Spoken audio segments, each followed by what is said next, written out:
Hey guys, Joe Madden here, the Joe Madden Sports Podcast. I'm joined by Trent from Book It with Trent, founder of Book It headquarters. Trent, how's the morning treating you? It's going well, Joe. Thanks for having me. Yeah, thanks for coming back on the show. I want to do a fun show with you today.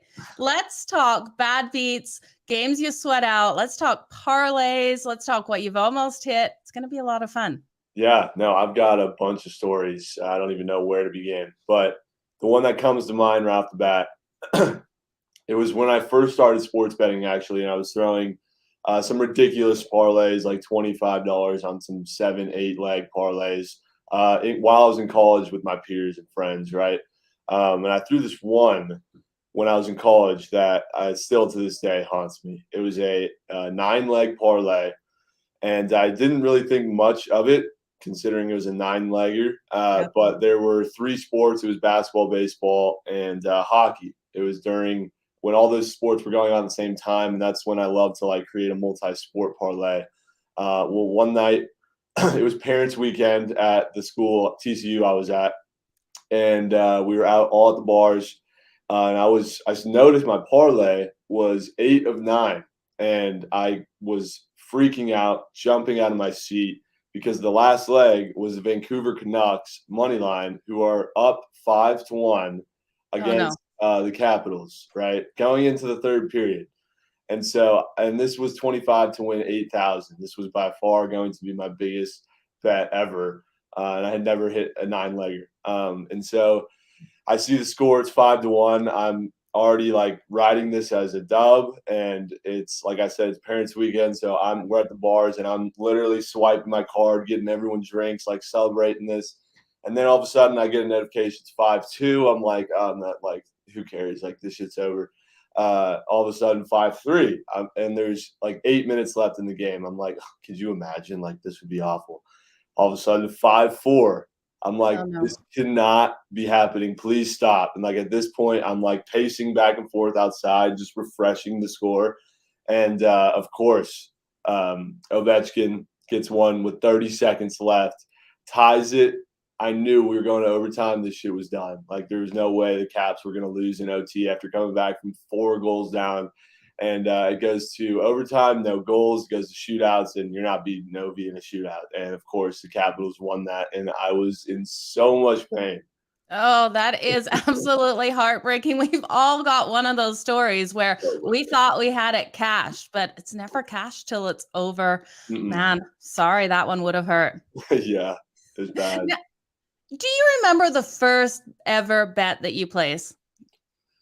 Yeah, I was a freshman in college, actually. My roommate was the one who actually was the one that got me into sports betting. And I just saw him betting on basketball at March Madness every day. And I just saw how much more engaged he was and more into the game when there was money on the line. So, first game I ever bet on was a ridiculous March Madness game. I think it was UNC Kansas in 2016. Yeah. But yeah, that was the first bet I ever placed.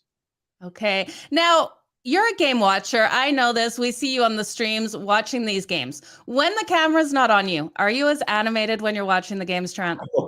Literally the exact same person. I'm the same person you see on camera as I am off camera.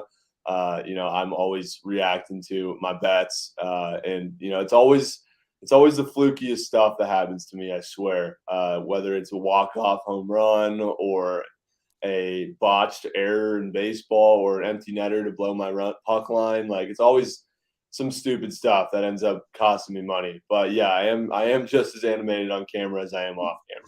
Yeah, I love it. I saw your reel that you did the other day on not covering that run line when a team just wins by that 1 point. It's devastating for a bettor. It is, especially when you lose like that because you had the right read on the game, and it's not my fault that they went to the ninth inning in a tie game and ended up, winning by just 1 instead of 2. And that's what pissed me off, because I had the right read on the Twins yesterday. They hit a grand slam in the first inning. It was 4-0 in the first, and I'm like, oh, this was free. Like, let's go. And all of a sudden, it's 4-4 in the ninth inning. I'm like, how do we not score for another 8 innings? So I hate run lines. I'm putting a ultimatum on myself to not take -1.5 unless it's for the Dodgers. Okay. Now, let's talk about parlays again for 1 second. When you have a parlay, when you have a 9-legger like that, are you ever cashing out your parlay early or are you letting it roll? Well, the unfortunate thing here in Las Vegas, they don't have that luxury to be able to Okay. cash out. Vegas is behind a lot of the new innovations in sports betting we see in a lot of other states where you can cash out, like FanDuel or DraftKings. We don't have that here because of the regulations here in Nevada, which is really unfortunate because you can't do same game parlays. You can't take, shots on goal props with a money line, and it's frustrating that Vegas is the mecca of sports betting, but is still really behind on all these innovations in the industry. So no, to answer your question, I can't cash out. However, if I could, I 100% would. Yeah, absolutely. I think it's smart for people to cash out when they can, most definitely, because I'm sure you would have cashed out on that bet if you could have with that Oh, 9-legger there. oh my God, absolutely. So over the last week, is there any bad beats that you've taken that you've sat there and you've just gone, what the heck happened in that game? Oh yeah. I mean, I'm a huge Dodgers bettor. I love betting on the Dodgers by 2. And there's always somehow, some way when I'm ever on it, they find a way to win by 1. It happens every time. Even when it's against a poverty team like the Diamondbacks, who's not way worse than the Dodgers, right? It's happened to me 3 times last week where the Dodgers were up by multiple runs. We get to the 9th inning and their closer comes in, gives up 2 meaningless runs, and they win the game by 1. That happened to me 3 times last week. So I told myself I'm only taking the Dodgers twice a week. That's it. I can't take them more than that. I have to pick my spots and hold myself accountable. But what else? What else has happened? I would say right before the end of the regular season in hockey, I had so DraftKings was chirping me on Twitter about some like stupid bet I lost. And I said, like, make it up to me, like, give me some free coins for chirping me. And so they gave me $50 in free play on DraftKings.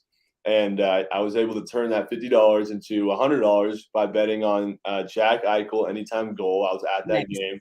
And then I took that $100, put it on a 4-leg parlay to win 1,000, and it ended up hitting. So we rolled over that $50, turned it to 1,000. And so I got greedy. I took that 1,000 and tried to roll it into 10,000 with the 4-legger. And the 4-leg parlay was so surgical. It had like Giannis over points. It had like the Leafs by 2. It had like 2 other teams or 1 other team. But the last leg was the over in, I think it was like a Flames Canadians or something like that. Yeah. Over 6, over 5.5. And it was 4-1 with an empty net for 2 minutes. And we couldn't get the freaking empty net to go over 5.5. And oh my God, I would have turned $50 into 10K in like 3 days, but we didn't get the bang we needed. That was a really bad beat. That was like a month ago. Yeah, that is so close to coming to hitting that though as well. Okay, let's talk about your best bet. Have you ever been in a situation where you saw this game and you're like, how is no one on them? I remember there was the Raiders, their first game at home, opening in the Vegas stadium. I took them. They were an underdog in that game. I couldn't believe I would have bet my house on it if I could have mortgaged off my house to bet that game. Have you ever had a game like that? Yeah, weirdly, it was when the Lions were playing the Vikings this season. They were winless. It was like week 7 or 8. They were 0-8, and they were due for a win. And the money line was like plus 370. And I'm like, this is the week. This is the week they get their first win. If it's going to be anyone, it's going to be against these Vikings who can tend to be frauds at times. In division opponent. It's a good spot, and that's exactly what happened. The Lions won. And I was really confident. I put $500 on them to win that game, and the guy at the counter was like, "What do you know? Like betting on the Lions for $500?" I'm like, "This is the week. Trust me."